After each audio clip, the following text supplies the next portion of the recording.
The world's most powerful club, tasked with ending the world's most punishing war. For 5 long years, the UN utterly failed Syria. On its watch, millions displaced or dead. A country destroyed. It is so decided.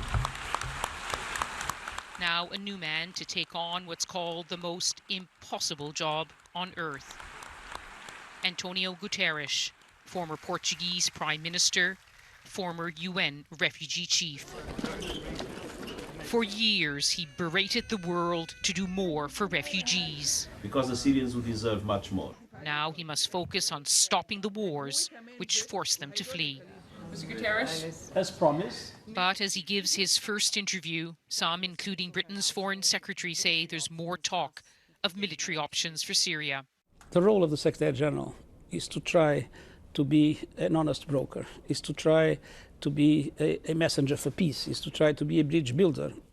Do you fear more war, that there will be more war in Syria, that we haven't seen the worst yet?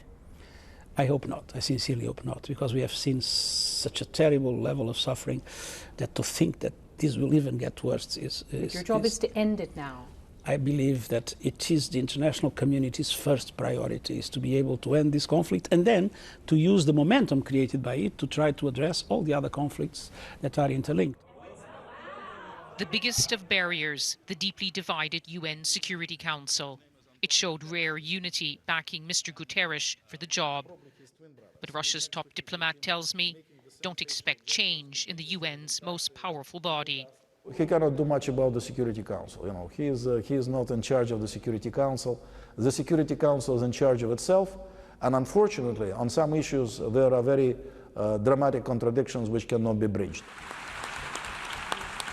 Today, from the US, a call for Mr. Guterres to strengthen this House. The countries of the world, here reflecting, I believe, the longings and the urgent needs of our citizens, are calling on the UN and, by extension, the Secretary General to do more than this institution has ever done before. In the midst of war, the world's 71 years ago, the UN emerged from the ashes of war with a promise of peace. Competing interests shaped it from the start. They're all backing Mr. Guterres now, but he knows big battles lie ahead. Lyse, Doucet, BBC News, New York.